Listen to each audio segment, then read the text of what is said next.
Stop overpaying. Brainy Buyer's head-to-head comparison mean you save. Like what you see? Subscribe and fund the fight for honest reviews.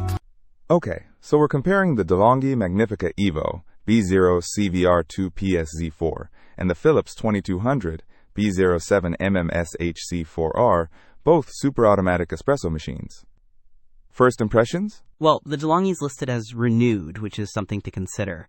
The Philips is brand new, but also pricier, so that's the first deciding factor. Good point.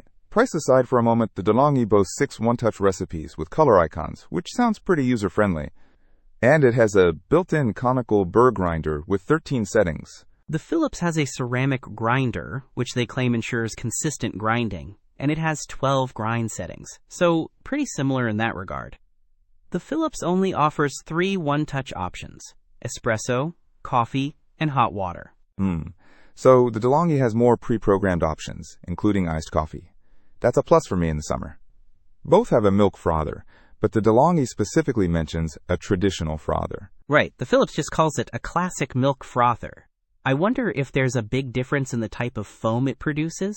The Philips emphasizes easy cleaning, mentioning a removable brew group and an AquaClean filter that supposedly eliminates descaling for up to 5,000 cups. That AquaClean filter sounds amazing.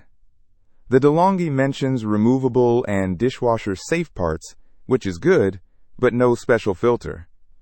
So Philips wins on ease of maintenance, I think. Yeah, definitely. Size-wise, the Philips is a bit more compact, at least according to the listed dimensions. The De'Longhi is bulkier. Also, the De'Longhi weighs more. It's about 20.8 pounds versus Philips' 16.5 pounds.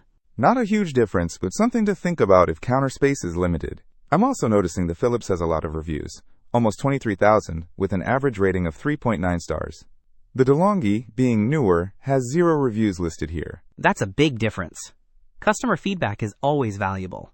The Philips also highlights its touchscreen, which might be more intuitive for some. True, so to sum it up, the De'Longhi is potentially cheaper, being renewed, has more one-touch options, and a traditional milk frother. The Philips is new, has amazing cleaning features, lots of reviews, and a touchscreen.